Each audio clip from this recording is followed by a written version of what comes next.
The Sith and the Jedi are similar in almost every way.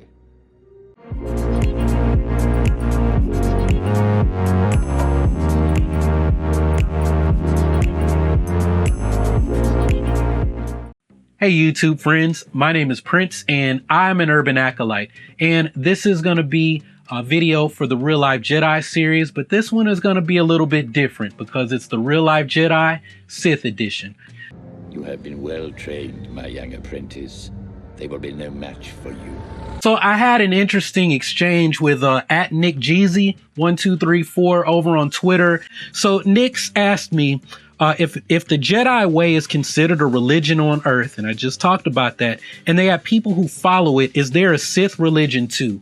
So I don't know if there's a Sith religion, but what I said to Nick was see the 48 Laws of Power by Robert Greene. So what I was really driving at is if you want to understand the philosophy, how a Sith would operate in the real world, I'm going to give you a list of books, and I'm going to put a link to those in Amazon, from my Amazon store. So if you follow that link, I have to tell you it's a referral link, so I'll get like a couple bucks, right? But I would start off with the first book in the Darth Bane trilogy. And if you get the Kindle edition, it's going to be cheaper to get all three books. But I would just read the first one for what I'm driving at. If you want to go ahead and read all three, that's fine.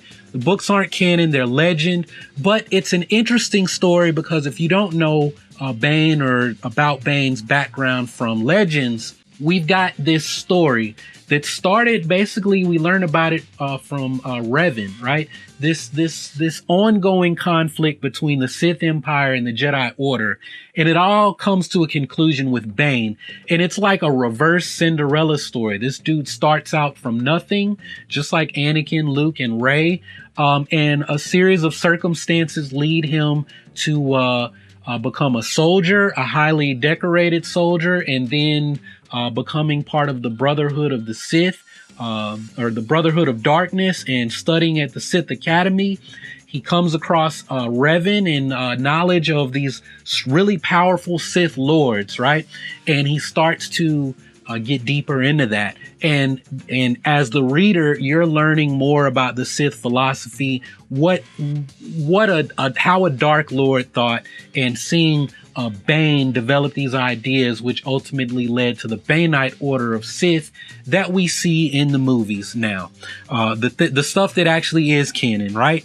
And we don't know like what the canon version will be, how Bane managed to defeat the Brotherhood of Darkness or whatever the Sith Empire was calling itself at that time. But we do know that he rose from the ashes as one, found an apprentice, and from that point on, it was the rule of two under the Baneite Order of Sith that survived, right? So that's like going to be one of the only like Star Wars books that I mentioned.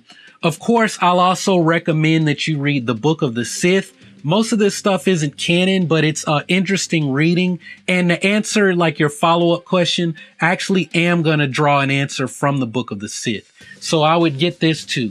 Okay, now the real world books that I would have you read, Dale Carnegie's How to Make Friends or How to Win Friends and Influence People. I might have screwed up the title because I'm flowing from the dome, but basically it's like that old saying goes, you can catch more flies with honey than with vinegar, right? A Sith has to know how to manipulate people, how to get them to do their bidding, and they have to have allies, right? It's not always about manipulating people. Palpatine had trusted advisors who knew the truth about him, but they were trusted advisors, right? And some of them even, you know, like Yup Tashu that I've talked about, he even like took on the Sith religion, even though he was not ever going to be a Sith himself, and probably, you know, when it came to force potential, was just, you know, an everyday average person who was never going to shoot lightning from his fingers or wield a lightsaber like an expert, or even like some of these non-force users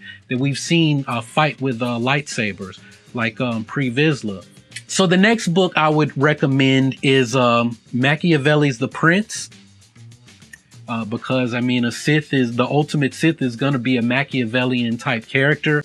Robert Greene's The 48 Laws of Power We don't know. 50's petty. And 50's petty doesn't have an expiration date. Yeah, look, let me ask you a question. How much you think it'll cost to kill somebody? Nowadays, couple stacks. About 5,000. Yeah, 4,000. couple stacks. Why would it cost so much to go through the court proceedings? Like 50 is just that petty. And then Robert Greene's The 50th Law, which is 50 Cent kind of telling his version of the 48 Laws of Power, or how he used them to basically rise from the ashes, rebuild himself as this rapper, successful businessman, in a number of endeavors, and, accumulate a lot of wealth and influence. I have mixed feelings on these books and the things that they teach. Some people might say it's really underhanded, it's immoral, but that's it. I'd say it's good knowledge to know, so that when someone's trying to manipulate you, even if you're not trying to go this route or this path. But that's really how to understand how to think the way a Sith would. Now, the Sith philosophically in Star Wars, their big thing is physical immortality, right? They want to preserve this. That's what Plagueis wanted to do. And the problem is he was focused so much on the future. I want to live into the future, that he wasn't focused on the present. He could save others from death, but not himself. And what happened, he was so focused on protecting his future that he left his present open for attack, and his apprentice rose up and killed him, right? Because he was seeking power as well. And that's something you have to think about. In the real world, a Sith, and this is something that I was taught by actually the guy who inspired the idea, the concept of an urban acolyte living like a real life Jedi. Years ago, when he introduced all of this stuff to me, we talked about real world Sith and dark Taoism, how people who do these negative forms of energy cultivation surround themselves with trusted advisors, yes men, who feed their power. And so they basically become like vampires. They have to constantly have people around them to reassure them. And the problem is, a lot of the stuff they do, the training, the way they live their lives, it takes a physical toll on them. And so, yes, they become powerful, but they age. They get weird sicknesses and illnesses, and they neglect all of that because it's so focused on power, right? It's the trap of power. My Kung Fu teacher has talked about this on a video that it's actually on his channel. So look up Sifu Kelly Graham, The Trap of Power, if you'd like to hear that. It's like an hour-long talk. Now, that went above and beyond what Nick wanted to know. I gave him those books. And Nick then went on to ask me about Sith fighting styles. You said it's more for cosplay stuff because he's seen the videos that I've done with lightsabers. I would recommend Terra Prime's channel. I'm actually going to be going through a lot of their videos for a project that I want to do next year. As far as actual Sith fighting styles, though, this is something that I don't see a lot of people talking about. And it actually comes from the Book of the Sith. So on page 82 in the Book of the Sith, I don't remember whose chapter this is. Let me look really quickly. So in the chapter on lightsaber combat, from Darth Bane, we talked about the 6 forms of lightsaber combat. Of course, there's a 7th form, Vapad, but the Sith don't really have lightsaber schools. And when we say forms, I like to think of those as schools, right? There's this school, school 1, school 2, right? You got Soresu, that's a school. Ataru is a school. It's like saying Tai Chi, right? If you don't know a lot about Tai Chi, I say Tai Chi, you say, oh yeah, that's a style of martial art. But within Tai Chi, you've got schools or families, styles of Tai Chi. You got Yang, Qin, Wu, Wu Hao. You've got another variant, a different Qin family that's spelled completely different. You've got Li style Tai Chi. Then within the Yang style, within Chin style, you got like these different lineages that are different. And that's the way I view lightsaber forms. It's like, like a lot of people I'll see in the comments, well, this person knew form this and form that and form that. And I mean, that's nice. It doesn't mean somebody's a badass because they know they're a master. They know every form, right? It's like Bruce Lee said, I don't fear the man who knows 10,000 kicks.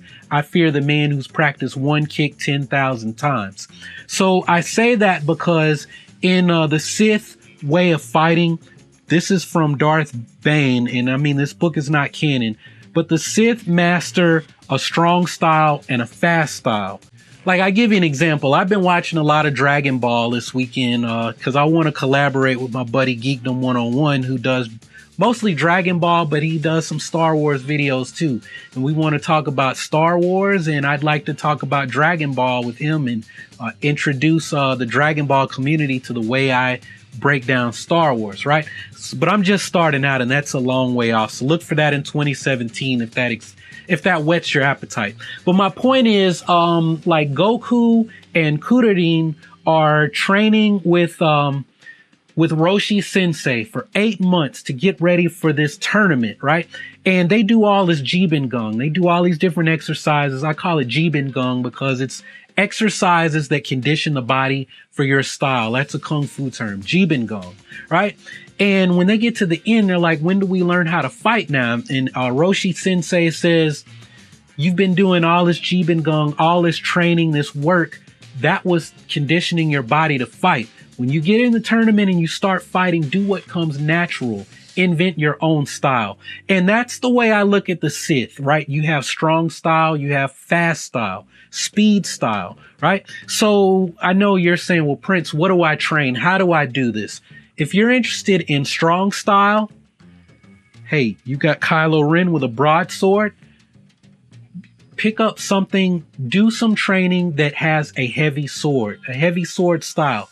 Look at Kendo, right? With the long samurai swords, not the little ninja katanas that are shorter, right? I'm sure they're called something else. I'm not a Japanese martial artist, so if I butchered that, I know I'm going to hear it in the comments, but I'm not a Japanese martial artist. Right. In the Chinese variant would be to use the Chinese broadsword, like the big heavy ones, right? Not the little Tai Chi, like the scholar's sword, right?